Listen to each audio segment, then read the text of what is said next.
This is the Detroit Sports Podcast Network. And broadcasting from Little Caesars Arena for a post-game recap of the Michigan State Spartans' loss to the Syracuse Orange 55-53, the number 3 seeded Michigan State Spartans going down in defeat to Syracuse. And Syracuse, the 11 seed, and now into the Sweet 16, and not many expected that to be the case, Doc. Vito, no doubt about it. As I sit here recapping this game, it's finally hitting me now as a Michigan State supporter, obviously, that the season is over. But I want everyone that's listening to this to understand and listen to this audio recap.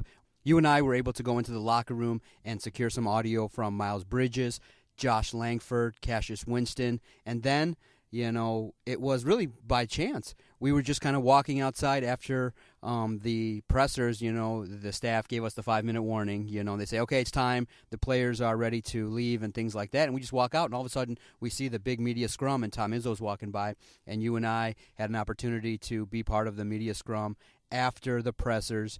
I think you're going to get some quality insight into what happened during the contest, what factors led Michigan State to lose. In the end, everybody that is listening to this knows Michigan State just could not hit shots. And everyone approaching this game, Vito, was worried about that zone. But I think what everyone tried to do is rationalize and said, look, you know, Syracuse only has 7 players. They're undermanned. And even during the contest, they got into foul trouble. They even had a player foul out. And so you had a scenario in which Michigan State had the game for the taking. If they make shots, Vito, they win the game, flat out.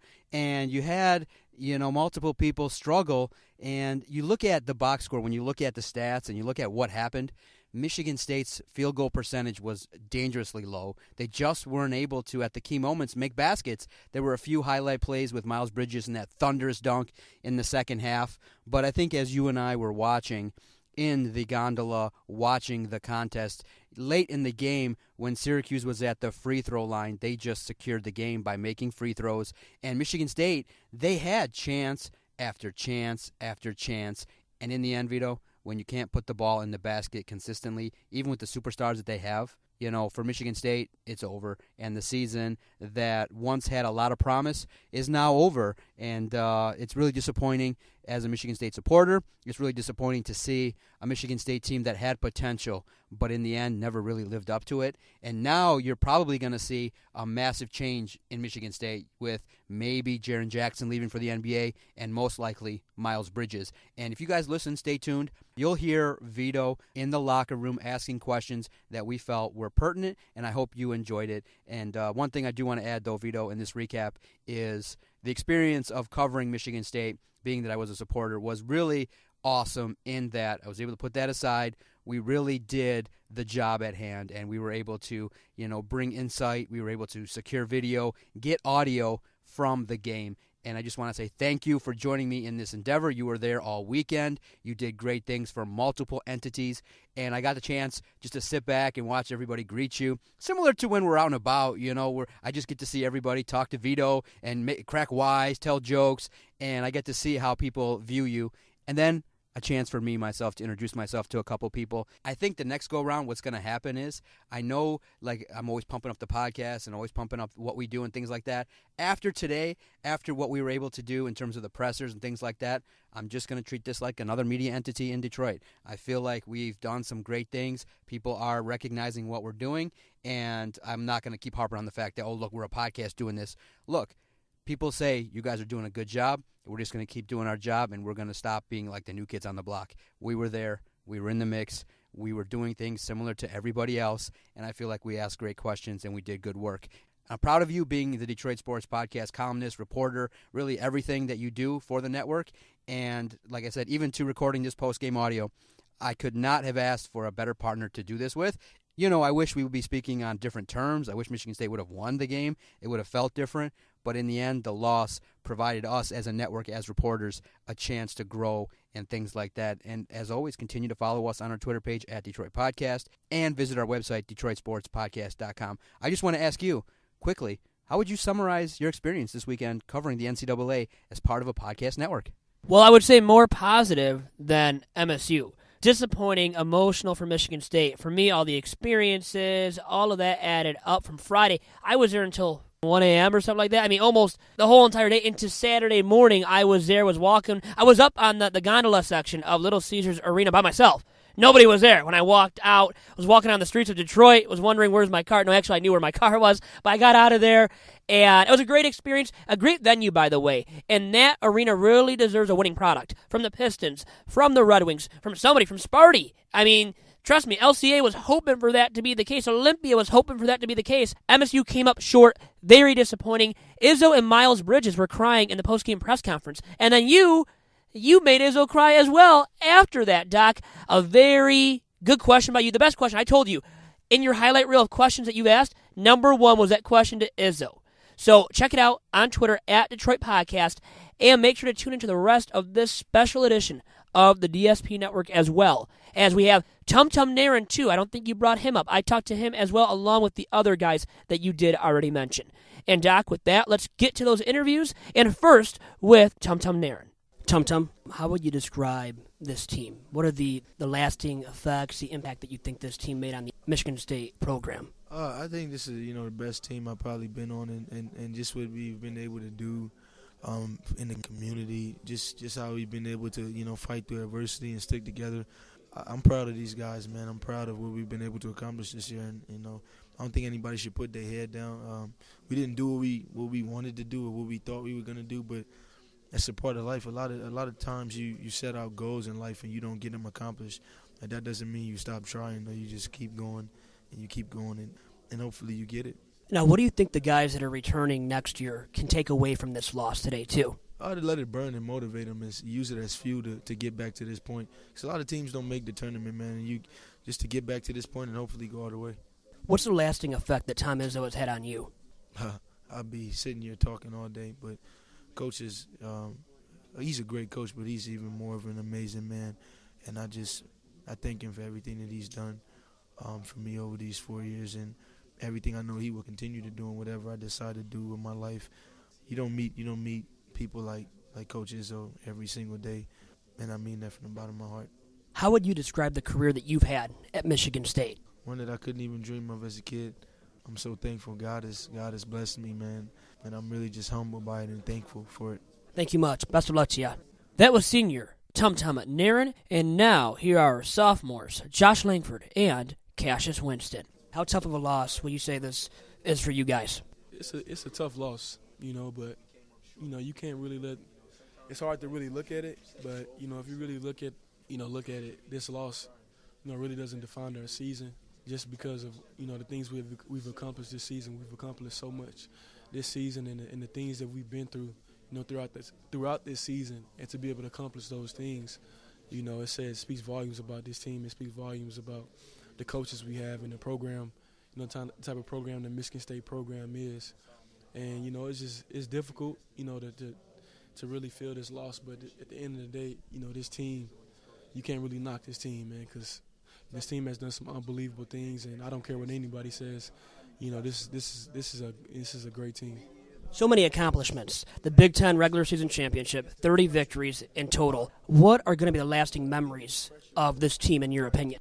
I think the biggest thing that I remember about this team is just how close we are, and how everybody, really, put their individual selves aside and put somebody else before them on the team. And, I just really remember this brotherhood that we have, because I feel like, our chemistry, throughout this whole team was unbelievable.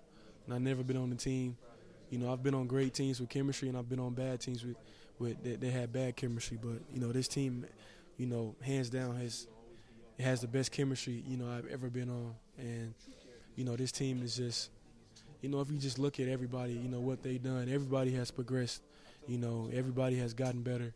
And it's no need to, really not knock this team, because this team is a great team. So really quick, what made that Syracuse zone defense so hard to score against?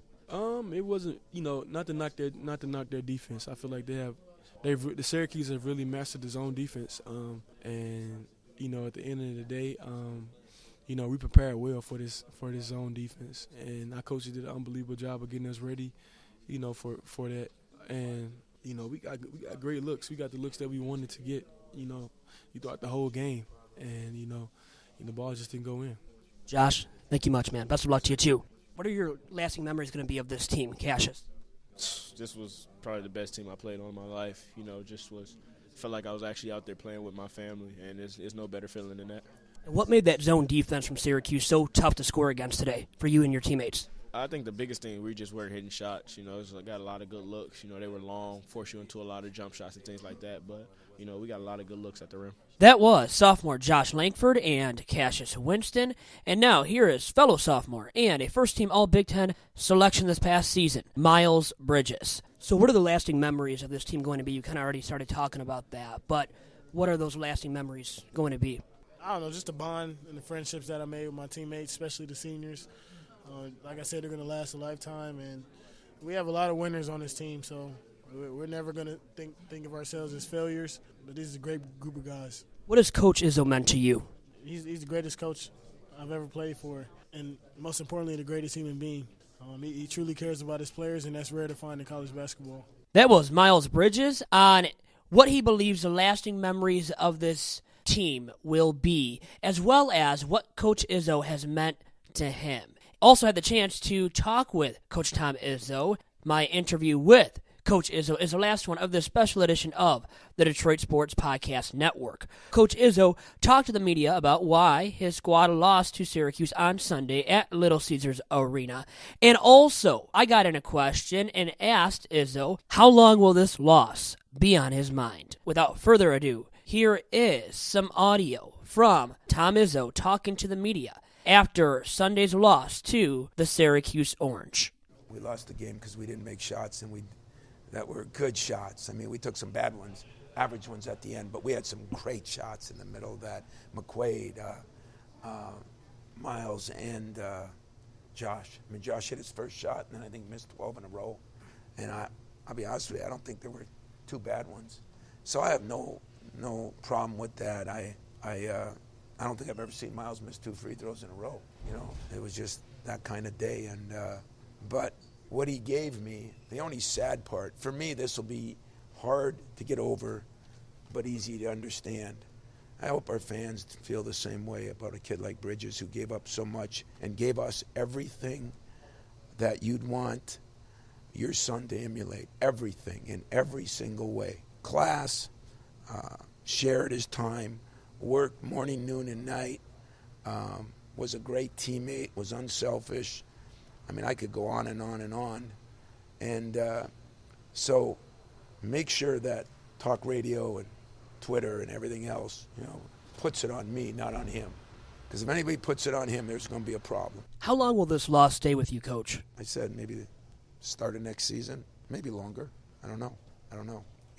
Those are things you deal with as time passes. But Tum's a unique individual, and I just got to find a way to either keep him with us somehow, some way.